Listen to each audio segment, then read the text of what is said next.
Hi friends, ఎలా ఉన్నారు? ఈరోజు మార్నింగ్ నేను లేచాక ట్విట్టర్ ఓపెన్ చేశాను. ఓపెన్ చేసినాకనే ఒక న్యూస్ వచ్చేసింది. శిఖర్ ధవన్ రిటైర్మెంట్ అనౌన్స్ చేసేసాడని. నాకైతే చాలా బాధ అయింది.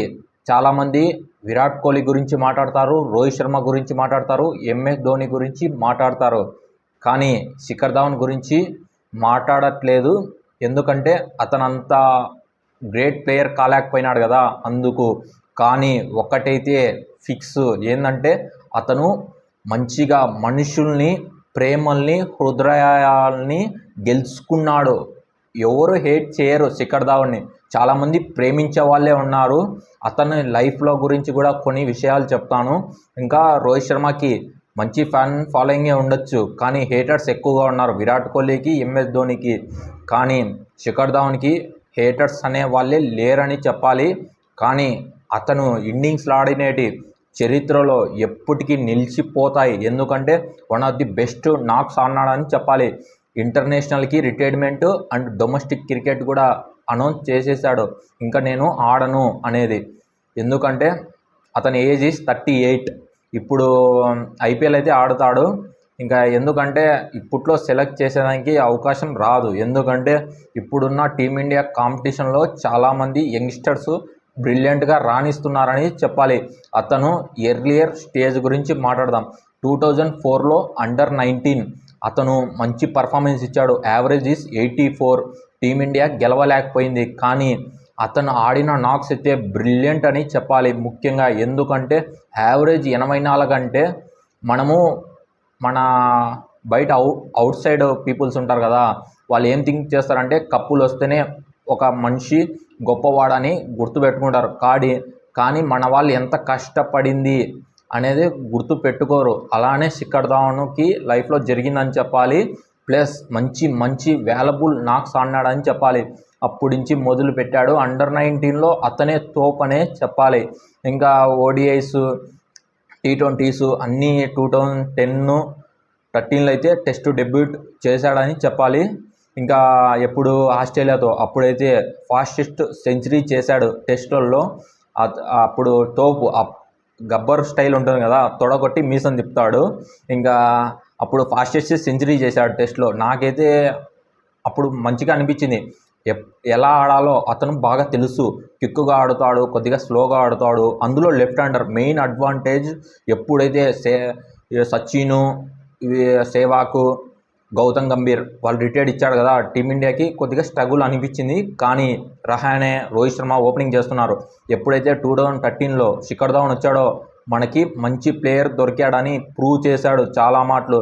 ఐసీసీ టోర్నమెంట్లు ఉన్నాయి కదా, అక్కడైతే పేరు నిలబెట్టాడని చెప్పాలి. తోపు ప్లేయర్ అని చెప్పాలి శిఖర్ ధవన్. ఐసీసీ టోర్నమెంట్లో బ్రిలియంట్ పర్ఫార్మెన్స్ ఇచ్చాడని చెప్పాలి. ముఖ్యంగా సేనా కంట్రీలో 4 సెంచరీలు చేశాడు భయ్య. రోహిత్ శర్మకి లేదు, మళ్ళా సచిన్కి లేదు, ఇంకా సెహ్వాగ్ కూడా లేదని చెప్పాలి. ముఖ్యంగా ఎందుకంటే సేనా కంట్రీలలో కొట్టడం అంటే మామూలు విషయం కాదు. డిఫరెంట్ కండిషన్స్ ఉన్నాయి. అక్కడ పిచ్చులు అర్థం చేసుకోవాలి. శిఖర్ ధవన్ అర్థం చేసుకున్నాడు, కొట్టాడు. అదొక మంచి పేరు వచ్చిందని చెప్పాలి. ఓపెనింగ్లో కొట్టడం చాలా ఈజీ కాదు. ఎందుకంటే స్వింగింగ్ అవుతుంటుంది, బాల్ 2 పక్కల తిరుగుతుంటుంది. అక్కడ కొద్దిగా స్ట్రగుల్ అవుతారు. కానీ శిఖర్ ధవన్ చేశాడంటే ఎంత టాలెంట్ ఉందో ప్రూవ్ చేశాడు. అందులో సచిన్ 100 సెంచరీలు ఉండొచ్చు, శిఖర్ ధవన్కి ఉండకపోవచ్చు. కానీ సేనా కంట్రీలో కొట్టడం మామూలు విషయం కాదు. వన్ ఆఫ్ ది గ్రేటెస్ట్ కావచ్చు సచిన్ టెండూల్కర్, కానీ శిఖర్ ధవన్ కాకపోవచ్చు. కానీ వాల్యుబుల్ నాక్స్ ఎప్పటికీ చరిత్రలో నిలిచిపోతాయి. అతను ఎప్పుడు రిమెంబర్ వాళ్ళ కొడుకులకైనా చూపించుకోవచ్చు, ఎవరికైనా మనం కూడా చూపించచ్చు. శిఖర్ ధవన్ ఫ్యాన్స్ ఉన్నా కూడా ఏం చేశాడంటే ఇవి చూపించండి. సేనా కంట్రీలో 4 సెంచరీలు అనేది చూపించండి. ఇంకా 2013లో ఛాంపియన్స్ ట్రోఫీలో కీలక పాత్ర పోషించాడు. ట్రోఫీ తేవడంలో అతని పాత్ర చాలా ఉంది. బ్యాటింగ్ మంచిగా చేస్తాడు, ఫీల్డింగ్ క్యాచ్ పడితే తైఫే కొట్టి మీసం తిప్పుతాడు. అది ఒకటి బాగా నచ్చుతుంది. ఇంకా హేటర్స్ తక్కువ ఉంటారు, సెల్ఫిష్గా ఎప్పుడు ఆడాడు. ఇంకా కొన్ని విషయాలు మళ్ళీ చెప్తాను. ఇంకా అక్కడ యావరేజ్ ఒక 50 ఉండింది మ్యాక్సిమం ఛాంపియన్స్ ట్రోఫీ. అదైతే ఇంకా ఐసీసీ టోర్నమెంట్లో అదైతే మెయిన్ అడ్వాంటేజెస్ అని చెప్పాలి. అతనుకున్న యావరేజ్ ఎవరికి లేదని చెప్పాలి. ఇంకా మొత్తం ఐసీసీ టోర్నమెంట్లో అయితే మొత్తం 20 ఇన్నింగ్స్ ఆడినాడు. 1238, యావరేజ్ ఈజ్ 65. విరాట్ కోహ్లీకి 2000 రన్స్ ఉండొచ్చు, కానీ శిఖర్ ధావన్ తక్కువ ఇన్నింగ్స్. విరాట్ కోహ్లీ 49 ఇన్నింగ్స్ ఆడినాడు ఐసీసీ టోర్నమెంట్లలో. శిఖర్ ధావన్కి మెయిన్ అడ్వాంటేజ్ అనేది మంచిగా ఆడతాడు, పవర్ ప్లే బాగా యూజ్ చేసుకుంటాడు, కన్సిస్టెన్స్ ప్లేయర్ అనేది చూపించాడు టోర్నమెంట్లో. 2015లో ఆస్ట్రేలియా పైన ఎంసీజీలో సెంచరీ కొట్టాడు భయ్య. అదైతే ఎప్పటికీ మైండ్లో నిలిచిపోతుంది. ఎందుకంటే అక్కడ ఉన్న కండిషన్స్ బౌన్స్కి అడ్జస్ట్ కావడం, అతను టెక్నిక్ మంచిగా ఇంప్రూవ్ చేసుకోవడము మంచిగా ఉంది. అతను అయితే మంచిగా ఆడుతాడు. అప్పుడప్పుడు ఇంజురీస్ వచ్చాయి, ఆ స్ట్రగుల్ అన్నీ ఫేస్ చేశాడని చెప్పాలి. మళ్ళీ అతని లైఫ్లో వాళ్ళ వైఫ్ దూరం అయింది కదా, అప్పుడు చాలా బాధపడ్డాడు, తట్టుకున్నాడు. తన లైఫ్కి ఎన్ని వచ్చినా ఎంత గట్టిగా నిలబడ్డాడో. కానీ ఎండ్ ఆఫ్ ది కెరియర్కి మంచిగా రాలేదని చెప్పాలి. ఎందుకంటే ఫేవరల్ జరిగింటే మంచిగా ఉన్నిందని నాకు అనిపించింది. కానీ క్రికెట్ రికార్డ్స్ మాట్లాడదాం కొద్దిగా. ఇంకా ఇలా జరిగింది. ఇంకా 2017లో ఛాంపియన్స్ ట్రోఫీలో కూడా అదరగొట్టాడు భయ్య. ఏం ఆడినాడంటే ఇండియా ఫైనల్లో ఓడిపోయి ఉండొచ్చు, కానీ అతని performance is very beautiful, excellent అని చెప్పాలి. ఇంకా ఓడిఎస్లో అయితే 17 సెంచరీలు ఉన్నాయి, ఇంకా 30 హాఫ్ సెంచరీలు ఉన్నాయని చెప్పాలి. అతని record top notch. Rohit Sharma and Shikhar Dhawan combination very beautiful. మంచిగా ఆడుతుంటారు వాళ్ళిద్దరూ. మనకు 2013 నుంచి 19 వరకు పీక్స్లో ఉంది టీమిండియా. ఎప్పుడంటే రోహిత్ శర్మ, విరాట్ కోహ్లీ, శిఖర్ ధావన్ వాళ్ళ ముగ్గురే ఫినిష్ చేస్తుంటా అంటారు. 2019లో అతను ఉంటే డెఫినెట్లీగా కప్పు వచ్చిందని చెప్పాలి. ఇండియా వర్సెస్ ఆస్ట్రేలియా మ్యాచ్లో అతను కొట్టిన వాల్యుబుల్ నాకు బ్యూటిఫుల్ అని చెప్పాలి. ఎందుకంటే ఒక పక్కల చెయ్యి విరిగిపోయింది తంబు, కానీ నొప్పికి తట్టుకొని ఆడినాడంటే హ్యాట్స్ ఆఫ్ చెప్పాలి ఫస్ట్ శిఖర్ ధావన్కి. ఎందుకంటే ఆ గట్ ఫీలింగ్ చూపించాడు. నాకైతే అప్పుడు న్యూజిలాండ్ మ్యాచ్ ఉండేది కదా, అక్కడ ఉండింటే ఖచ్చితం మనం గెలిచే వాళ్ళమని నాకు అనిపించింది. కానీ ఇంకా అయిపోయింది, ఇంకా మాట్లాడితే బాగుండదు. అతను మంచి నాక్ ఆడినాడని చెప్పాలి. ఇంకా అతను ఆడింది ఎప్పుడు T20s మంచి యావరేజ్ ఉంది, 34 ఉంది, కానీ 33 ఇన్నింగ్స్లు ఆడినాడు. ఒక హాఫ్ సెంచరీలు ఉన్నాయి, సెంచరీలు లేవు T20లో. ఇంకా 2021లో 22లోనో బంగ్లాదేశ్ సిరీస్లో ఆడినాడు ఇంకా ఓడిఐస్. ఇంకా 1920లో లాస్ట్లో T20 ఆడినాడు. ఇంకా టెస్టులకి అయితే కన్సిడర్ చేయట్లేదు, ఎందుకంటే కేఎల్ రాహుల్ అప్పటికే వచ్చేసాడు. ఇంకా కాంపిటీషన్ ఎక్కువ పెరిగిపోయింది. అక్కడ పర్ఫార్మెన్స్ ఇవ్వలేకపోయినప్పుడు ఇంకా ఏం చేయలేము. ఇంకా 2022లో అయినప్పుడు బంగ్లాదేశ్ సిరీస్లో అంత పర్ఫార్మెన్స్ ఇవ్వలేదు. కానీ ఒక మాట చెప్పాడు భయ్య, ఏమన్నా అంటే, నేనే చీఫ్ సెలెక్టర్ అయితే నా పర్ఫార్మెన్స్ బాగలేదు, నేనే నా ప్లేయర్గా నేనే సెలెక్ట్ చేసుకోను, ఎవరైతే బాగా ఆడతారో నా ప్లేస్ వాళ్ళకి ఇస్తా అన్నాడు. ఆ మాట చెప్పింటే నేనైతే చాలా ఫిదా అయ్యాను భయ్య. అతనికైతే రియల్గా హ్యాట్స్ ఆఫ్ చెప్పాలి. ఎందుకంటే ఆ మనసు అందరికీ రాదు, అతనికి వచ్చిందంటే రియల్గా జెమ్ ఆఫ్ ది పర్సన్ అని చెప్పాలి.